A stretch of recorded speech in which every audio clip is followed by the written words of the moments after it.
Welcome to Let's Get Tender, Money Conversations That Matter, a video podcast series with certified money coach Marlene Elizabeth, with amazing weekly guests who share their inner challenges, personal triumphs, and inside tips and strategies so you can prosper, lead, and love bravely in business and life.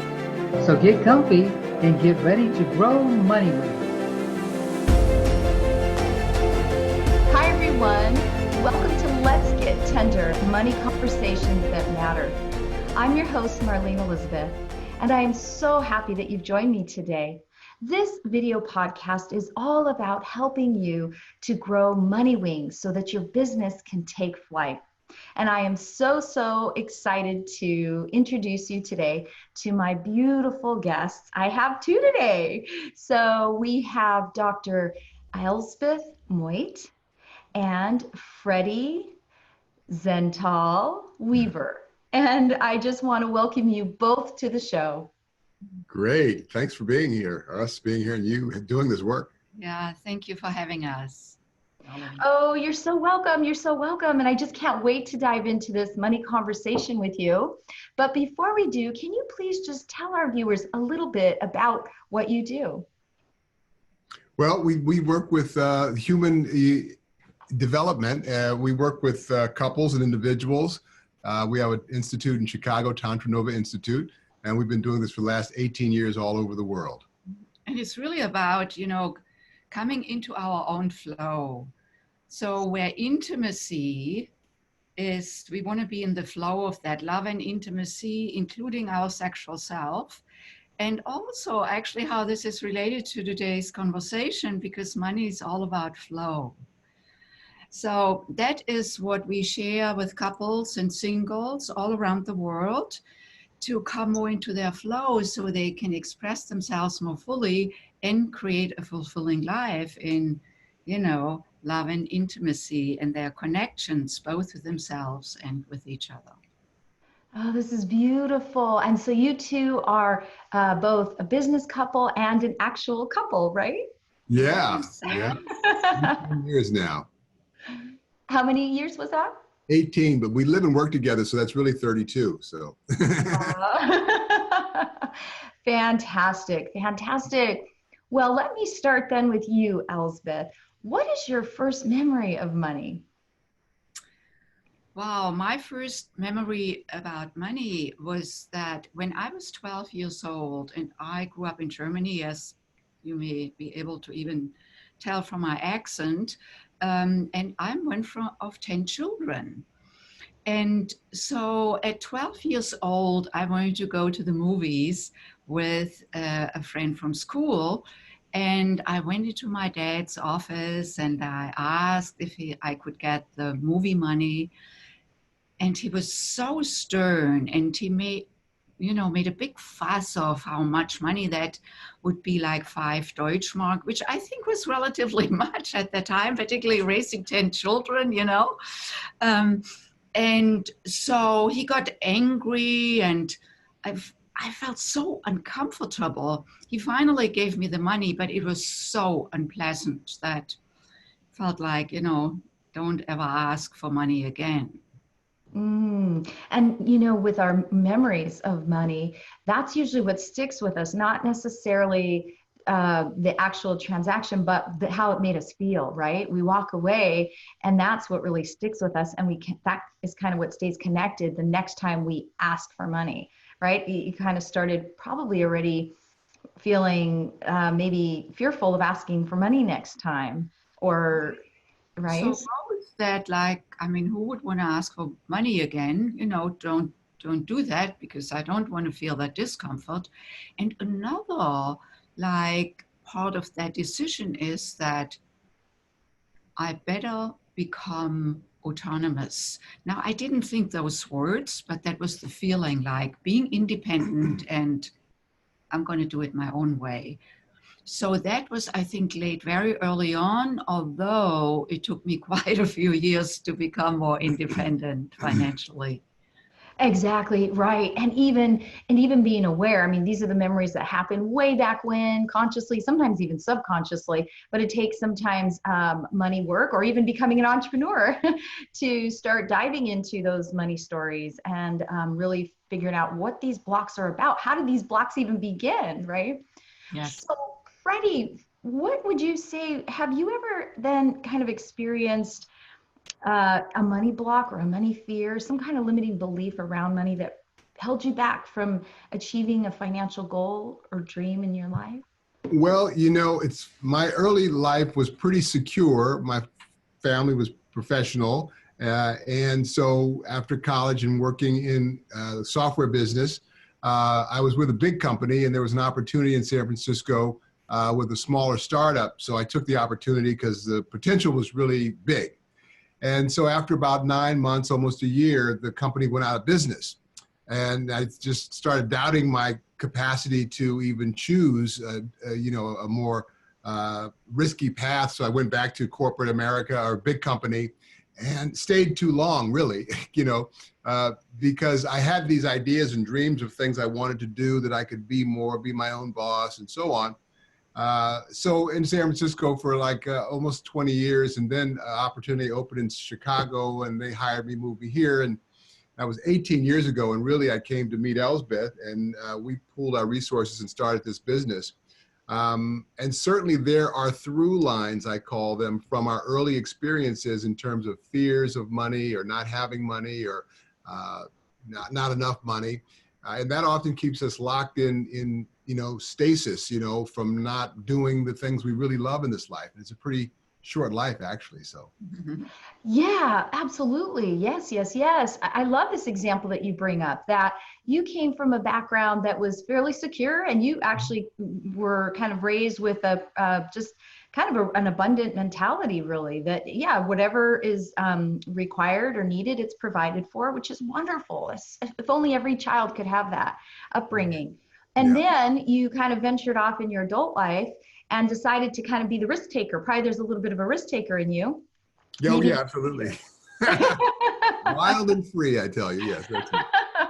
Right. And yet, and so you decided to kind of go that direction. But then when it didn't,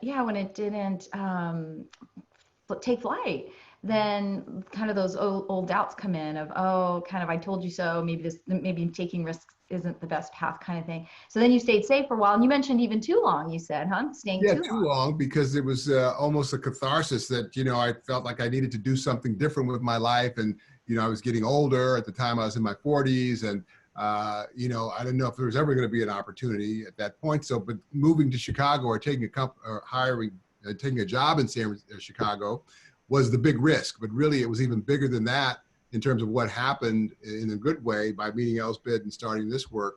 And I couldn't think of anything that could be more satisfying than being my own boss and working with Elsbeth and doing this work that's so valuable to the people that come to our workshops and just in delivering it and living it.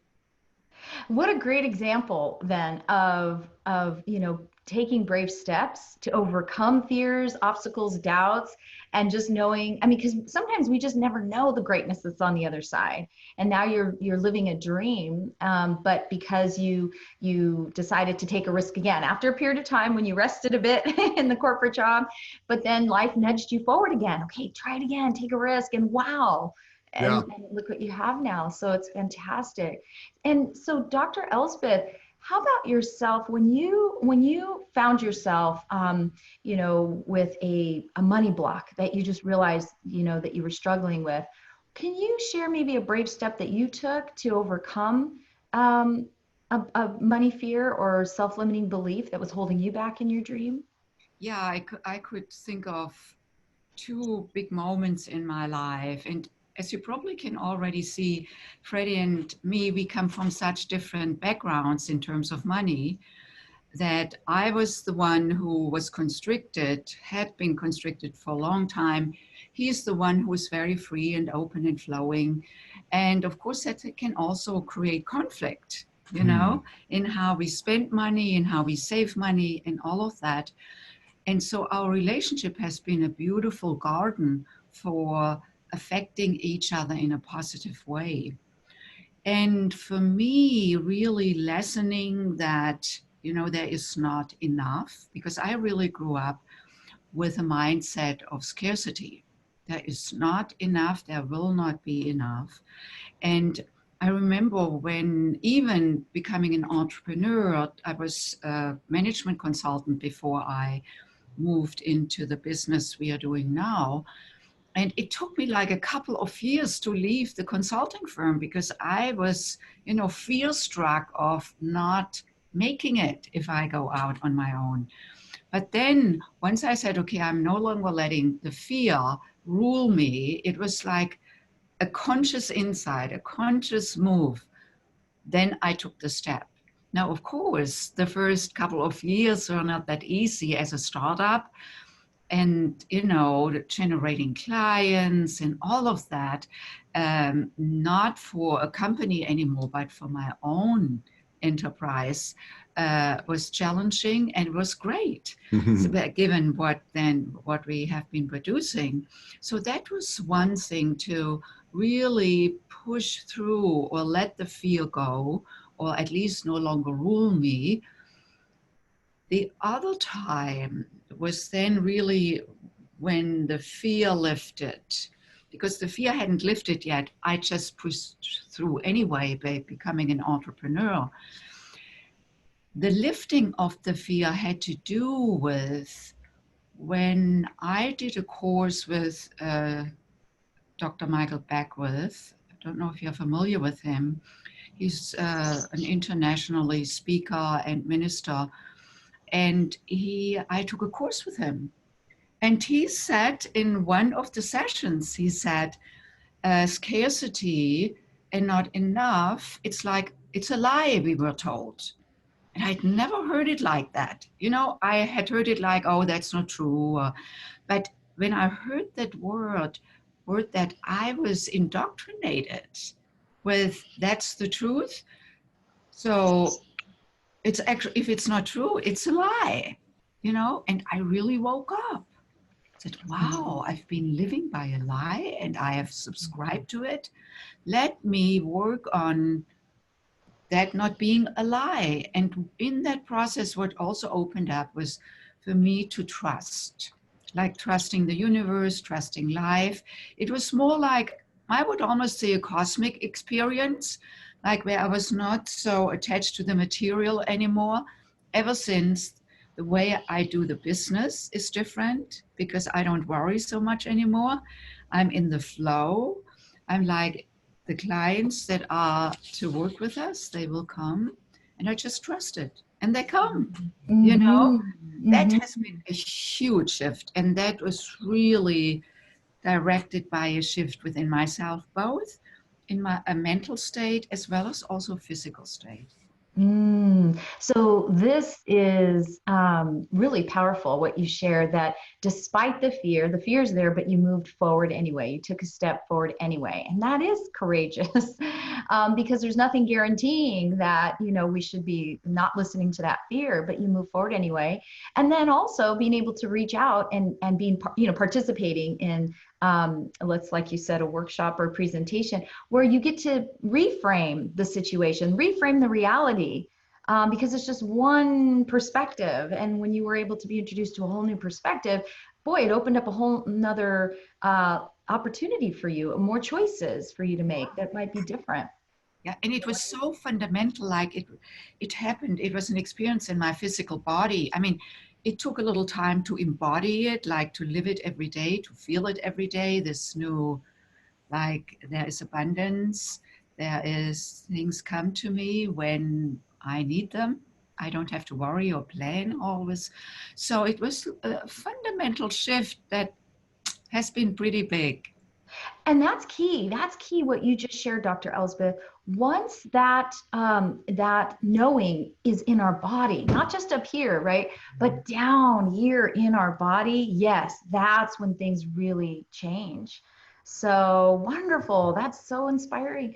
And so, Freddy, what would you say is a belief about money that is empowering, that you wholeheartedly live in your life? that really supports you in your, whether it's in your business or in your relationship with Dr. Elsbeth and in finances. What's that belief that's empowering about money? Well, you guys hit on it a moment ago, and so much of it is belief. I mean, we start with there is or there isn't enough, and you could have $1 million and it's not enough, or $1 billion and it's still not enough, or be poor and just be happy as anything. There have been studies, actually, people who have less are happier. But at any rate, a belief that I have that's always been with me is that there is enough. There's always the glass is half full. And I think Elsbeth can figure it out, because it's like, you're poor as a church mouse. What are you so happy about, And I'm just happy. I got my motorcycle. I go for riding when I want, and we have wonderful work, and we have a beautiful home, and the sun is shining. And, but I think it's important, as you said, Marlene, to embody, to do things that really physically make you feel good. And that's what people often put to the side. They don't go, well, I really love gardening, but there's no time. Or I love walking, but there's no time. It's like, well, when is there time? And, it's in doing those things that gives us the energy, the excitement, the enrollment to go on and do the things that we are planning to create in our life. So it's important to listen energetically and emotionally, and really feed all those spiritually, feed all those buckets. And that's a lot of us. But for me, I do feel the belief that there is enough, and I do things every day that do feed those buckets. Do my meditation, I do my workouts to get my endorphins going, and I sing now. I sing a lot, practice, and I perform, and along with doing the work that we do in seminars. So it's doing those things that keeps me feeling good. It's really, like you said, believe it by doing it. Yeah, so this is really great, because this is where, what we have going on around money, both what may be very beneficial or not so beneficial, and our creative self that is really based in our sexual self, because sexual or life force energy is creative in nature. That is the energy that brought us into this life. And curiously enough, the two centers, the creation center and the money center in our body, they sit right next to each other in the lower part of our torso.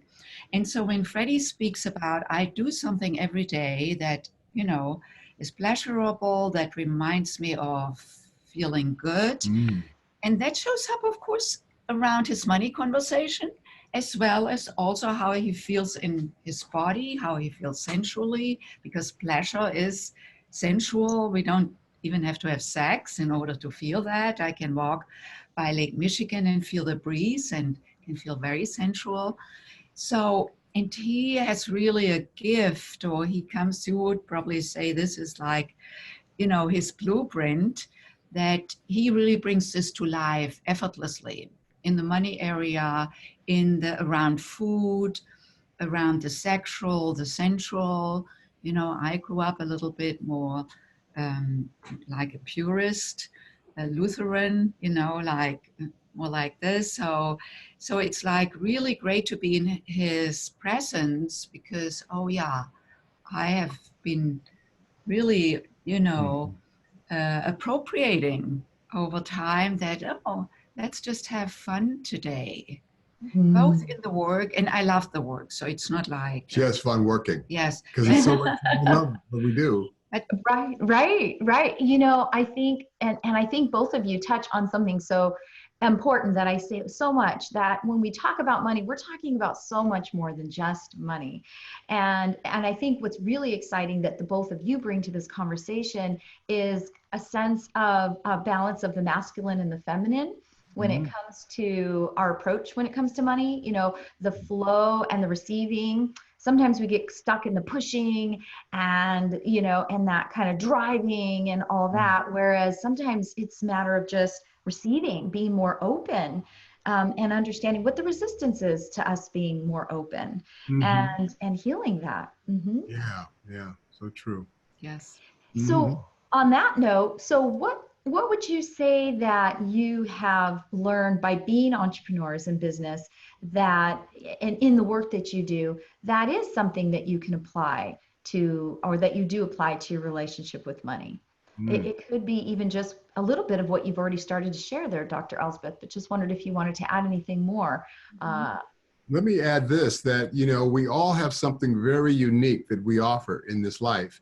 We don't often get to it, but it's always been there. And parents will say, oh, he's an architect. And, it's funny because he was always building blocks, or, he's a, politician because he was always trying to organize the kids on the block, or, there's something that's a through line that we've always done. And it's in listening to that we can be more happy, more fulfilled, and do our greatest work in this life for ourselves, for our family, and the rest of the planet.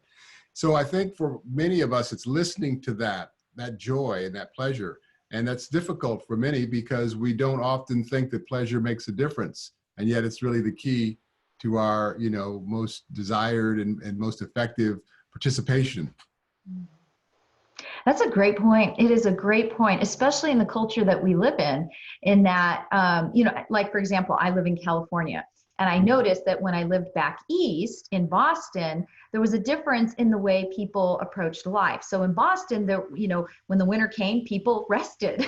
They actually had to take breaks from work, and it was built into their life, and that was family time. Whereas in California, our weather allows us to keep going 24/7, 24/7, 24/7, And so a lot of times the culture that we live in sometimes almost reinforces this, pleasure but later, pleasure but later, pleasure but later. And I think you're so right. It takes a toll on our relationships with ourselves, like in our physical body, with each other, our family, and even in our relationship to money. So taking time for pleasure. One of the quotes I recently heard by a person named Kimberly Shear, she likes to say, money follows joy. Oh. And if that's the case, I love it, right? Great. Money follows joy. Yes. Yeah, and you think about joy and you think about our minds, and we're so busy trying to analyze, figure, and make the next move. And the ego never wants to make anything our responsibility. So there's always something wrong that we need to fix, So, to really get that that's a default, and then to keep moving and having practices that remind us of, money follows joy, I love the work that you both are doing that's helping us move forward, grow, not stay the same, but grow to a whole new way of being.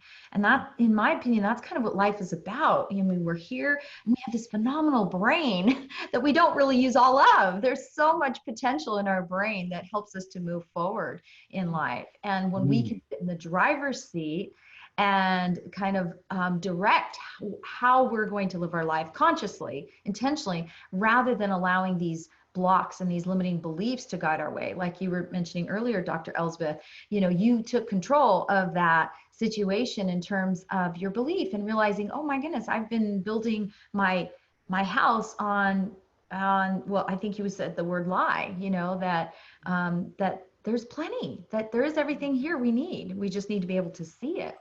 Yes. Yeah. Yes. So what? Do you want me to say more? I'm sorry, go ahead. Do you want me to say a little bit more about Please, yes. So that I want to go back to the flow, because this is really also it's of course my own practice, like me being in the flow, because like this with joy and with flow of money has all to do with, or money coming to us has all to do with being in the flow. And pleasure and joy can only arise if we are in the flow. It even is based in physiology. We only feel alive when blood flow is flowing and not stagnant. So on a physiological, on an emotional, or on a mental, on a spiritual level, we want to be in that flow. And so that is where really the money conversation and the sex conversation for me intersect. Also in marriages, often those are the two key issues. Like people divorce over it, over sex or money or both, And so then the question is, how can we also in relationship, both with a beloved or perhaps with our children or even with colleagues. How can we cultivate flow both within and then in the relationship, because it plays out everywhere. And so for me, being an entrepreneur and, really having developed TantraNova over the last 18, 19 years has been about more and more coming into my own flow and having the business flow. And of course, having the relationship flow. And for me, that's a daily practice. It's not like, oh, one day I got it and now it's ever present. No, because energy either contracts or expands, and it goes always like this. So at times I feel more in contraction, and then it's about to open up again so the flow can fully occur. And that has a lot to do for me with listening to my body. Also as a business owner, what if something is not all right over here? I mean, how can I run the business? Not to mention, how can I sit in front of a group and teach and coach? So it's like working out daily. It's checking with myself daily and grounding myself in that flow, in that connection, again, on all levels, the physical, the emotional, and the mental, spiritual. And so that's so essential, at least for me and, for my relationship and for the work. Yes, great tips. Great tips. And what would you say would be maybe one tip that you either one of you would share about what you wish you would have known to be true about money back then, that you know now, but you wish you would have known back, when you were younger? Well, one, that there's plenty of money. There's plenty of money to go around, and it's really just energy.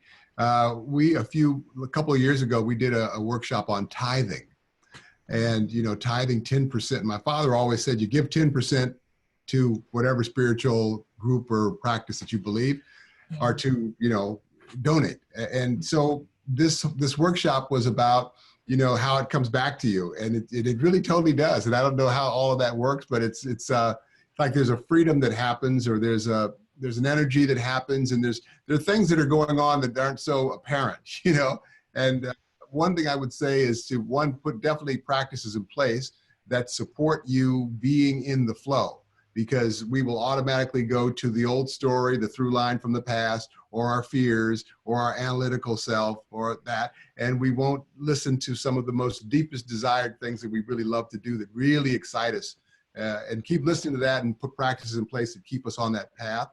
And that would be probably the biggest advice I would give to someone, is to put practices and tools in place and really allow them to continue to listen from that place.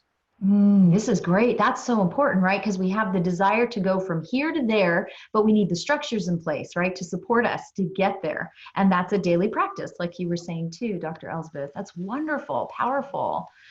Did you want to add something, Dr. Elsbeth, to that, or?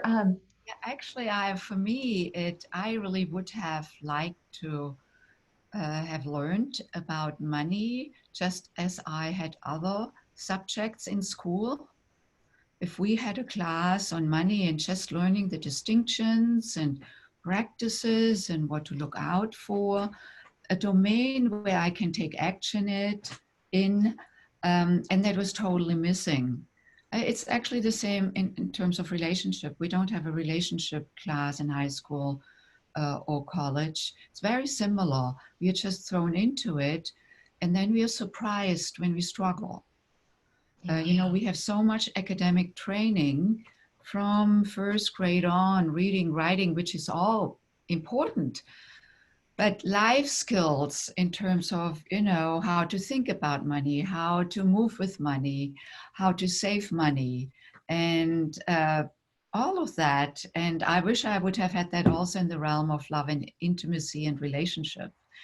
And given that this was so missing in my life, that is part of why we are so thrilled that, just like you created like a school about how to cultivate money skills on all levels, you know, the interpretive level, the belief level, the action level, and it's the same with us in the realm of love and relationship. What are the distinctions? What are the practices? So we then can apply them and, you know, really become successful at relationship, at money. Yes, and in our businesses, like your own business, which I would love for you, because I know we're coming to the end of our time together, but I would love for viewers to be able to learn more about what you do, how they can find you, and learn more about the beautiful work that you do in the world. Yeah, so we are in Chicago. This is where our institute is, TantraNova, and we also work all around the country and the world. And of course, now there is so much online as well. And so everyone, you are invited to look up our website, TantraNova.com, TantraNova, like supernova, TantraNova.com. And then also we would like to share a gift with you, with all of you, so you can start tapping into these practices that we alluded to. We didn't share one today, but in that download, video download, there are a couple of practices that will allow you to get more in touch with the flow within you that is actually already there. Because there's energy flow within us all the time. It's our life force energy. And we as humans, we can tap into that flow consciously. And tapping into that flow will assist you in connecting to both your intimate flow and ultimately your money flow. So these are foundational practices that I hope will really support you on your own journey. Wonderful. Oh my goodness. Thank you both so much for joining me on Let's Get Tender. I love this. I really encourage you viewers to take advantage of this free download and let it touch not just your relationship to money, but all areas of your life, as I know it will. Yes, yes. So thank you both again, Dr. Elsbeth and Freddy, for joining me today. Yeah, thank you Our so pleasure. much. Yeah, thank you. Thank you.